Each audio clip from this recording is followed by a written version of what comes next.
Bonjour, bienvenue dans cette vidéo. Aujourd'hui, je vais vous montrer comment améliorer la lisibilité des étiquettes de vos graphiques ggplot2 grâce au package ggRepel. Pour illustrer ça, je vais utiliser les données mtcars. C'est des données qui sont directement accessibles dans R en utilisant la fonction data mtcars. Voilà, et ça vous permet ensuite de les visualiser dans le tableur qui est intégré à RStudio.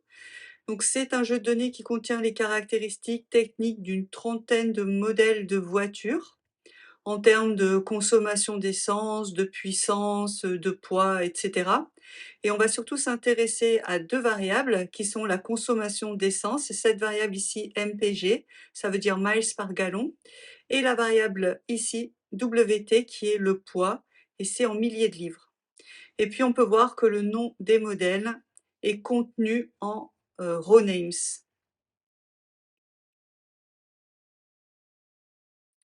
Alors on va faire un premier graphique avec ggplot2. Donc je vais commencer par ouvrir le package et faire un premier graphe, donc tout simple, en utilisant la fonction ggplot, dans lequel je vais dire que c'est les données mtcars que je vais utiliser.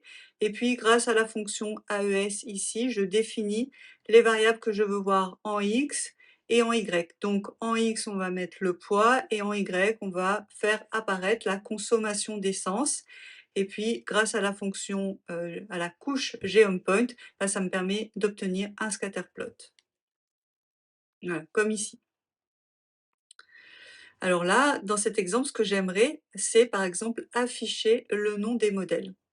Alors pour afficher quelque chose, avec ggplot2, on peut utiliser 2 couches, la couche geomText ou la couche geom_label. Alors je vais commencer par vous montrer ce qu'on obtient avec la couche geomText. Ce qu'il faut au préalable, c'est définir dans la couche, dans la fonction AES ici, grâce à l'argument label, on définit ce que l'on veut voir apparaître. Et moi, ce qui m'intéresse, c'est de faire apparaître le modèle de la voiture, donc c'est ce qui est dans les raw names du jeu de données mtcars. Si à présent j'exécute ce code, voilà, on peut voir qu'on a fait apparaître le nom des modèles de voitures. Alors, on peut voir que le résultat est pas complètement génial parce que d'abord, les étiquettes sont sur les points, ce qui est pas facile à lire, et puis, parfois on a des étiquettes qui sont, qui se chevauchent complètement et le graphique devient illisible. Si on utilise geomLabel, on obtient à peu près la même chose, sauf que l'étiquette va être contenue dans une boîte. Mais de la même façon, les étiquettes se chevauchent et on a de la difficulté à lire tous les modèles de voitures. Donc la solution que je vous propose, c'est la solution, du package ggRepel. Ce package, il va utiliser 2 fonctions principales qui vont remplacer geomText et geomLabel. Alors je vais tout effacer. On va reprendre le premier graphique qu'on a réalisé. Voilà, avec geomText. Et bien, avec le package ggRepel, donc je commence par l'ouvrir et ensuite je vais pouvoir utiliser à la place de geomText la fonction geomText_repel. Donc ici, c'est exactement les mêmes lignes de commande qu'ici et là, j'utilise cette nouvelle fonction. Voilà, et quand je l'utilise, on voit qu'on a quand même une meilleure lisibilité du graphique. Les étiquettes sont un petit peu déportées par rapport aux points et puis pour éviter le chevauchement, certaines sont déportées et puis avec un segment qui nous permet de lier l'étiquette au point. Et on peut voir ici qu'on a un message d'information qui nous dit que 3 étiquettes n'ont pas pu être affichées parce qu'il y avait trop de chevauchement. Maintenant, je vais vous montrer, ce qu'on obtient avec l'autre fonction, celle qui s'appelle geomLabelRepel. Donc là, j'ai à nouveau exécuté le premier graphe qu'on a réalisé, simplement avec la fonction geomLabel, qui est la fonction de base de ggplot2. Et maintenant, j'utilise la fonction geom_label repel, donc du package ggRepel. Donc on peut voir qu'on a quelque chose d'un peu, similaire et là on nous dit que 18 étiquettes n'ont pas pu être affichées parce qu'il y avait trop de chevauchement. Alors je tiens quand même à vous dire que, ce que ggRepel fait, ce n'est pas figé, ça dépend de la taille de la fenêtre graphique qu'on va donner. Là par exemple, bah, j'arrive à en afficher, beaucoup plus. Le package permet ensuite de faire quelques améliorations ou personnalisations grâce à quelques arguments, par exemple l'argument max overlap qui va nous permettre de modifier le nombre de chevauchements possibles.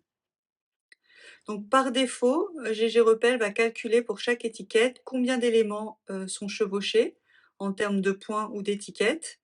Par défaut, il y a 10 chevauchements qui sont autorisés et au-delà, l'étiquette n'est pas affichée. Alors je vais reprendre, je vais tout effacer. Donc ici, je vais faire un premier graphique avec, la fonction repel, mais sans modifier la valeur, du nombre de chevauchements possible. Donc j'utilise la, valeur par défaut qui est 10. Voilà, donc avec la taille de la fenêtre que j'ai autorisée ici, j'ai obtenu ce graphique et un message me dit que 6 étiquettes n'ont pas pu être affichées. À présent, je recommence et j'utilise, l'argument max.overlaps en fixant le nombre de chevauchements possibles à 15. Voilà et là, je peux voir que toutes les étiquettes ont été affichées, je n'ai plus de message. Un autre argument qui peut être utilisé pour, améliorer le graphique, c'est l'argument box.padding qui permet de contrôler l'espace autour des étiquettes. La valeur par défaut, c'est 0,25 lignes. Donc on va regarder ce que ça donne ici. On a toujours 6 étiquettes qui peuvent pas, être affichées et à présent, je vais fixer la valeur de box padding à 0,1. Voilà et on peut voir qu'à présent, il n'y a plus que 2 étiquettes qui n'ont pas pu être affichées. Encore un autre argument que l'on peut utiliser, c'est l'argument, point.padding. Donc lui, il contrôle l'espace entre l'étiquette et son point. Donc par défaut, la valeur, elle est à 0, donc c'est relativement collé. Et ici, pour vous le montrer, je vais le placer à 10. Donc là, avec la valeur par défaut, toujours 6 étiquettes qui n'ont pas pu être affichées. Si je le porte à 10, voilà, maintenant j'ai 8 étiquettes qui n'ont pas pu être affichées parce qu'on a un espace qui est plus grand entre le point et son étiquette et à cause du nombre de chevauchements possibles, bah, il y a moins d'étiquettes qui ont pu être affichées.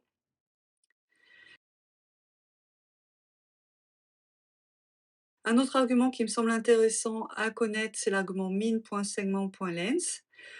Quand une étiquette est éloignée de son point, en fait, ggRepel trace automatiquement un trait ou un segment de liaison.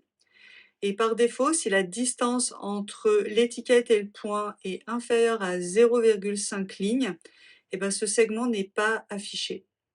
Si on veut afficher tous les segments, eh bien, il suffit de mettre la valeur à 0. Donc, je vous montre un exemple, je vais tout effacer. On refait notre graphique par défaut. Donc là, par exemple, on voit qu'il y a certains segments qui ne sont pas tracés parce que la distance est très proche. Si je veux forcer, je mets l'argument à 0. Voilà, et on voit qu'on a un peu plus de segments qui sont tracés, ce qui permet souvent une meilleure, lisibilité. Je voulais également vous parler des alternatives interactives qui existent. Ça peut avoir un intérêt si vous travaillez avec des rendus, de Quarto en HTML ou des dashboards Quarto ou des dashboards Shiny. Vous pouvez utiliser la librairie Plotly. Donc Plotly, ce qu'elle fait, c'est un package qui permet de transformer un graphique ggplot2 statique en un graphique, dynamique et interactif. C'est assez simple, d'utilisation.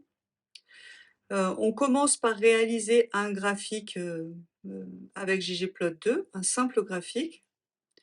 Donc celui-là, c'est celui qu'on avait fait, au début, simplement, ggplot, on définit ce qu'on veut voir, affiché et puis on dit que c'est un geomepoint. Je vous le remontre. Pour utiliser Plotly, on va d'abord le stocker ce graphique dans un objet. Ici, c'est l'objet P. Ensuite, on va ouvrir la librairie Plotly et on utilise la fonction ggplotly et en argument, on va donner, le nom de l'objet que l'on vient de créer dans lequel on a stocké le ggplot. C'est assez simple et après, au passage de la souris, vous allez pouvoir voir afficher, les informations qui vous intéressent. Donc les informations qui sont affichées, c'est les informations qui sont définies dans le graphique. Donc il y a la variable X, la variable Y et ce qu'on a défini, dans l'argument texte, c'est-à-dire le nom du modèle de la voiture. Il existe aussi, un autre package, ggiraffe, c'est une autre, possibilité. Son fonctionnement est un tout petit peu différent, mais guère plus difficile. Alors pour fonctionner, donc déjà, je vais ouvrir la librairie. Ensuite, ce que l'on doit faire, c'est aussi stocker, un graphique dans un objet. Donc ce graphique, c'est quasiment le même. Ce qui change ici, c'est l'argument. Tout à l'heure, ça s'appelait texte. Ici, puisqu'on va utiliser ggiraffe, ça doit s'appeler tooltip. Et je dis toujours que c'est les renames, ce que je veux voir affiché. Et le deuxième élément qui change, c'est la couche geomepoint. C'est plus une couche geomepoint toute simple, mais geomepoint underscore interactive. Donc on stocke dans un objet, je l'appelle encore P, et ensuite avec la fonction girafe et l'argument ggobj, je vais définir, je vais indiquer l'objet dans lequel j'ai stocké mon graphique que je viens de créer. Voilà, et ça me permet aussi d'obtenir un graphique interactif et au passage de la souris, je peux voir apparaître le nom du modèle. Voilà pour ce tour rapide de ggRepel. J'espère que je vous ai convaincu de son utilité et de sa facilité d'utilisation. Nous avons également vu 2 alternatives dynamiques avec Plotly et ggiraffe qui sont également faciles à employer. Si cette vidéo vous a aidé, pensez à vous abonner pour ne pas manquer les prochaines. À très vite!